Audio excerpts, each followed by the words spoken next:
இதோ உங்களை தேடி முதன்முறையாக வசீகரமான தொழில்நுட்பம் மற்றும் அதிவேகமான செயல்திறனுடன் UFX மொபைல். மெல்லிய தோற்றத்துடன் முற்றிலும் சிறப்பாக எல்லோருக்கும் எளிதாக UFX மொபைல். உங்கள் நவீன தலைமுறைக்கான mobile. UFX Mobiles make you move. For the very first time coming your way is an irresistible combination of speed, style and technology. UFX Mobiles, exceptionally sleek, totally advanced, and now the phone that everyone can afford to touch. Your next generation mobile. UFX Mobiles make you move.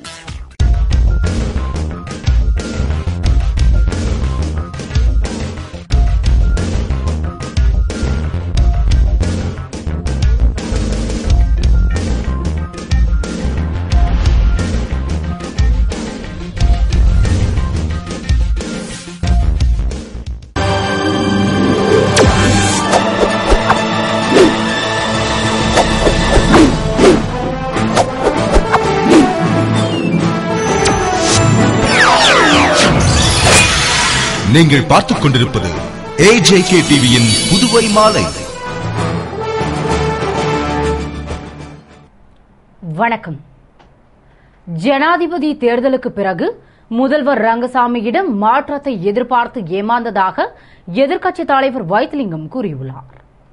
இது தொடர்பாக எதிர்க்கட்சித் தலைவர் வைத்திலிங்கம் செய்தியாளர்களுக்கு அளித்த பேட்டியில், ராகுல் காந்தி காங்கிரஸ் கட்சியின் எதிர்கால நலன், மக்களின் எதிர்பார்ப்பு, இளைஞர்களின் எதிர்காலத்தை கருத்தில் கொண்டு அரசியலிலும் கட்சியிலும் முழு கவனத்தை செலுத்துவேன் என அறிவித்ததை புதுவை காங்கிரஸ் தலைவர்கள், சட்டமன்ற உறுப்பினர்கள், இளைஞர்கள், தொண்டர்கள் என அனைவரும் மகிழ்ச்சி அடைந்துள்ளனர் என்றும், இந்தியாவை வழிநடத்த ராகுல் காந்தி வருகை நல்ல முறையில் அமையும் என்ற அவர், மேலும் புதுவையில் அரசியல் செயல்பாடுகள் முற்றிலும் செயலிழந்துள்ளதாகவும், பட்ஜெட்டில் மக்கள் நலனுக்கான திட்டங்கள் எதுவும் இல்லாமல் ஏமாற்றத்தை அளித்துள்ளதாகவும், மேலும் சென்டாக் மாணவர்களுக்கு கட்டணம் செலுத்துவதாக அறிவித்துவிட்டு அதற்கான அரசாணையை வெளியிடவில்லை, அரிசி விலை உயர்வை கட்டுப்படுத்த நடவடிக்கையும் எடுக்காத பட்ஜெட் என்றும், வரியில்லாத பட்ஜெட் என்று கூறிய பின்னரும் வரியை உயர்த்தியுள்ளதாகவும், இளைஞர்களின் வேலைவாய்ப்பை பற்றி எதுவும் குறிப்பிடாமல் அதிகாரிகள் எழுதி கொடுத்ததை பட்ஜெட்டாக முதல்வர் படித்தார். இடஒதுக்கீடு, ரோடியர், சுதேசி, பாரதி கூட்டுறவு நூற்பாலைகளுக்கு நிதி குறித்து ஒன்றும் கூறவில்லை. மேலும் ஜனாதிபதி தேர்தலில் பிரணாப் முகர்ஜிக்கு ஆதரவு என்று கூறியதால் அவரது நிலைப்பாட்டில் மாற்றம் இருக்கும் என்று புதுவை காங்கிரசார் நம்பியதாகவும், ஆனால் ஏமாற்றமே மிஞ்சியதாகவும் கூறினார். காங்கிரஸ் கட்சியினுடைய எதிர்காலம்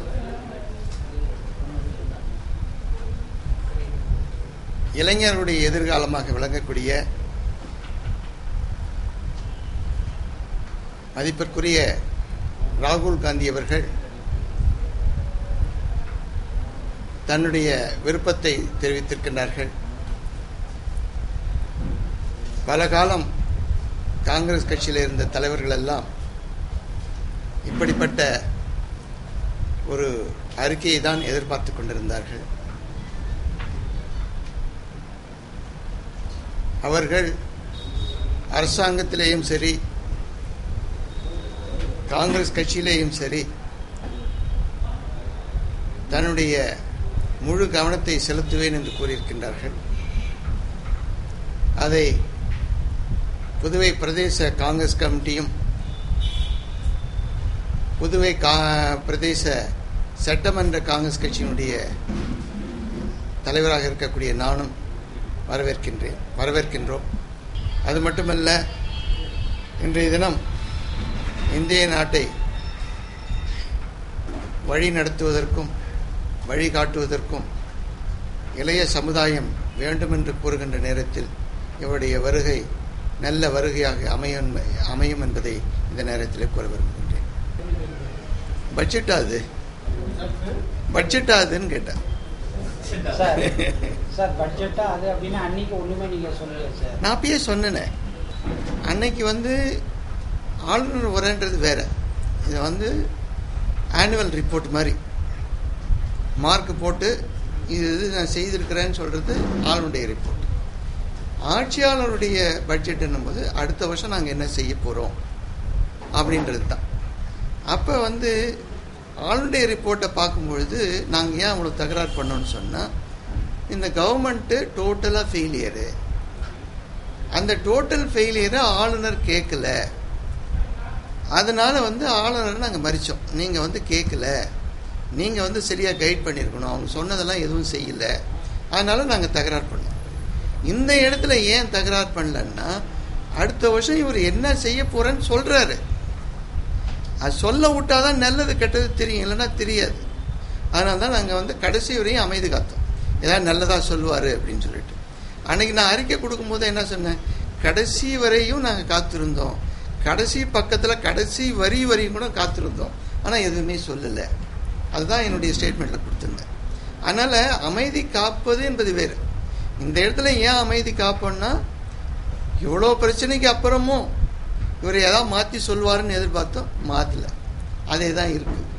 அதனால நாங்கள் இதை வன்மையாக கண்டிக்கிறோம். புதுவையில் வாட் வரியை குறைக்க வலியுறுத்தி வரும் 24ஆம் தேதி 24 மணி நேரமும் கடையடைப்பு நடத்தப்படும் என்று வர்த்தக சபை தெரிவித்துள்ளது. புதுவையில் கடந்த ஜனவரி 1ஆம் தேதி முதல் வாட் வரி உயர்த்தப்பட்டது. இதனால் பாதிக்கப்பட்ட வர்த்தகர்கள், வியாபாரிகள் கடந்த 15ஆம் தேதி முதல்வர் ரங்கசாமியை சந்தித்து வாட் வரி உயர்வு குறித்து மறுபரிசீலனை செய்ய வலியுறுத்தினர். அப்போது முதல்வர் பட்ஜெட் அறிக்கையின் போது பரிசீலனை செய்வதாக உறுதியளித்தார். ஆனால் பட்ஜெட்டில் வாட் வரி குறித்து எந்த அறிவிப்பும் வராத நிலையில் புதுவை மாநில அனைத்து வர்த்தக சபைகள், வியாபார சங்கங்கள், சிறு மற்றும் பெருந்தொழில்களின் கூட்டமைப்பு நிர்வாகிகளின் கலந்துரையாடல் கூட்டம் வர்த்தக சபையில் கூட்டமைப்பு தலைவர் சிவசங்கர் தலைமையில், வர்த்தக சபை தலைவர் செண்பகராஜன், காரைக்கால் பொதுச் செயலாளர் ஆனந்தன் முன்னிலையில் நடைபெற்றது. புதுவை, காரைக்கால், மாகே, ஏனாம் வர்த்தக சபை நிர்வாகிகள், உறுப்பினர்கள், 40 வணிக சங்கங்கள், தட்டாஞ்சாவடி சிறு தொழில் சங்கத்தினர்கள் கலந்து கொண்ட கூட்டத்தில் உயர்த்தப்பட்ட வாட் வரியை குறைக்க கோரி வரும் 24ஆம் தேதி காலை 6 மணி முதல் மறுநாள் 25ஆம் தேதி காலை 6 மணி வரை அடையாள கடையடைப்பு போராட்டம் நடத்துவது என்று முடிவு செய்யப்பட்டது. வாட் வரி குறைப்பது சம்பந்தமாக வருகிற 24/7/2012 அன்று செவ்வாய்க்கிழமை காலை 6 மணி முதல் மறுநாள் காலை 6 மணி வரை வாட் வரி குறைப்பதற்காக புதுவை மாலை முழுவதும் காரைக்கால், மாகை, ஏனாம் அனைத்து பிரதேசங்களிலும் முழு கடையடைப்பு நடைபெறும் என்பதை தெரிவித்துக் கொள்கிறோம். இதற்கு அனைத்து வியாபாரிகளும் மற்றும் பொதுமக்களும் இதற்கு முழு ஒத்துழைப்பு தந்து ஆறுதல் தரும்படி கேட்டுக் கொள்ளப்படுகிறோம். நன்றி. புதுவை ரெட்டியார்பாளையத்தில் வீட்டின் கதவை உடைத்து 1 கிலோ தங்கம் மற்றும் பணத்தை மர்ம ஆசாமிகள் கொள்ளையடித்த சம்பவம் அப்பகுதியில் பெரும் பரபரப்பை ஏற்படுத்தியுள்ளது. புதுவை ரெட்டியார்பாளையம் தேவாநகர் முதல் தெருவில் ஏஎஃப்டி மில்லில் துணை மேலாளராக பணிபுரியும் ராதாகிருஷ்ணன் என்பவர் வசித்து வருகிறார். இவரும் இவரது மனைவியும் வேண்டுதலை நிறைவேற்றுவதற்காக கடந்த 15ஆம் தேதி வீட்டை பூட்டிவிட்டு சபரிமலை கோவிலுக்கு சென்றுவிட்டு 3 நாட்களுக்கு பின் 19ஆம் தேதி வீடு திரும்பியபோது கதவு பூட்டு உடைக்கப்பட்டிருந்ததைக் கண்டு அதிர்ச்சியுற்று உள்ளே சென்று பார்த்தபோது அலமாரி உடைக்கப்பட்டு அறை முழுவதும் பொருட்களும் நகை பெட்டிகளும் அலங்கோலமாக சிதறி கிடந்தது. மேலும் அலமாரியில் இருந்து 130 பவுண்ட் நகை, வெள்ளி பூஜை சாமான்கள், 85,000 ரொக்க பணம் திருடு போயிருந்ததை கண்டனர். மேலும் வீட்டில் நகை மற்றும் பணத்தை கொள்ளையடித்த மர்ம ஆசாமிகள் அவற்றை வீட்டில் இருந்த சூட்கேஸில் வைத்து எடுத்து சென்றிருப்பதும் தெரியவந்தது. இதனை கண்டு கதறியெழுந்த தம்பதிகள் காவல் நிலையத்திற்கு தகவல் அளித்தனர். எஸ்பி பைரவசாமி, இன்ஸ்பெக்டர் மாறன் மற்றும் போலீசார் விரைந்து வந்து கொள்ளை நடந்த வீட்டினை பார்வையிட்டனர் மற்றும் கைரேகை நிபுணர்களை வரவழைத்து தடயங்களை பதிவு செய்து மோப்பநாயை வரவழைத்து சோதனை நடத்தினர் மற்றும் வீட்டின் உரிமையாளரிடம் திருடு போன நகை பட்டியலை பெற்றுக்கொண்டு தனிப்படை அமைத்து மர்ம ஆசாமிகளை தேடி வருகின்றனர். இச்சம்பவம் அப்பகுதியில் பெரும் பரபரப்பை ஏற்படுத்தியுள்ளது. ஜனாதிபதி தேர்தலில் புதுவையில் பதிவான வாக்குகள் அடங்கிய பெட்டி பலத்த பாதுகாப்புடன் டெல்லியில் ஒப்படைக்கப்பட்டது. புதுவையில் ஜனாதிபதி தேர்தல் வாக்குப்பதிவு நேற்று நடைபெற்றது. சட்டசபை வளாகத்தில் உள்ள குழு அறையில் காலை 10 மணிக்கு வாக்குப்பதிவு துவங்கியது. 11:25 மணிக்கு முதல்வர், அமைச்சர், சட்டமன்ற உறுப்பினர்கள் உட்பட 30 பேரும் வாக்களித்தனர். மாலை 5 மணிக்கு தலைமை தேர்தல் பார்வையாளர் மோனிகா கார்கே, புதுவை தலைமை தேர்தல் அதிகாரி சீனிவாசன் மற்றும் வேட்பாளர்களின் ஏஜென்ட்டுகள் முன்னிலையில் வாக்குப்பெட்டிக்கு சீல் வைக்கப்பட்டது. பின்னர் பாதுகாப்பு அறையில் வைத்து அந்த அறைக்கும் சீல் வைத்தனர். இன்று அதிகாலை 2:30 மணிக்கு தேர்தல் பார்வையாளர் மோனிகா கார்கே முன்னிலையில் வாக்குப்பெட்டி வைக்கப்பட்ட அறை திறக்கப்பட்டது. பின்னர் வாக்குப்பெட்டி பலத்த போலீஸ் பாதுகாப்புடன் சென்னைக்கு எடுத்து செல்லப்பட்டது. தேர்தல் நடத்தும் அதிகாரி அன்பழகன், உதவி தேர்தல் நடத்தும் அதிகாரி ராமச்சந்திரன் வாக்குப்பெட்டியை கொண்டு சென்றனர். அங்கிருந்து காலை 6:40 மணிக்கு விமானத்தில் டெல்லி சென்றனர். பகல் 11:20 மணிக்கு ராஜ்யசபா செக்ரட்டரி ஜெனரலும் ஜனாதிபதி தேர்தல் நடத்தும் அதிகாரியுமான அக்னி கோத்ரியிடம் வாக்குப்பெட்டியை ஒப்படைத்தனர். புதுவையில் காதலித்த பெண்ணை கொலை செய்த வாலிபருக்கு 10 ஆண்டுகள் கடுங்காவல் சிறை தண்டனை அளித்து நீதிபதி தீர்ப்பளித்தார். புதுவை நெட்டப்பாக்கம் தனியார் நிறுவனத்தில் புதுக்கோட்டை அறந்தாங்கியைச் சேர்ந்த விஜயகுமார் என்பவர் பல ஆண்டுகளாக பணிபுரிந்து வருகிறார். இவரது மகள் சுகன்யா என்பவரை அறந்தாங்கியில் இருந்தபோது பார்த்தசாரதி என்ற வாலிபர் ஒருதலைபட்சமாக காதலித்தார். எனவே சுகன்யா புதுவை வந்ததும் பார்த்தசாரதியும் புதுவை வந்து கடந்த 2007ஆம் ஆண்டு ஏப்ரல் 4ஆம் தேதி தனது காதலை சுகன்யாவிடம் தெரிவித்தார். அதனை சுகன்யா ஏற்றுக்கொள்ளாமல் மறுத்துவிட்டதால் அவர் சுகன்யாவை அரிவாளால் வெட்டி கொன்றுவிட்டு தானும் கத்தியால் வயிற்றை கிழித்து தற்கொலை செய்து கொள்ள முயன்றார். ஆனால் அவரை போலீசார் மீட்டு மருத்துவமனையில் சேர்த்து சிகிச்சை அளித்ததில் உயிர் பிழைத்தார். இருப்பினும் அவர் சுகன்யாவை கொன்ற வழக்கு புதுவையில் நீதிமன்றத்தில் நடைபெற்று வருகிறது. அந்த வழக்கினை விசாரித்த நீதிபதி முருகன் பார்த்தசாரதிக்கு 10 ஆண்டுகள் கடுங்காவல் தண்டனையும் 50,000 அபராதமும் விதித்து தீர்ப்பளித்தார்.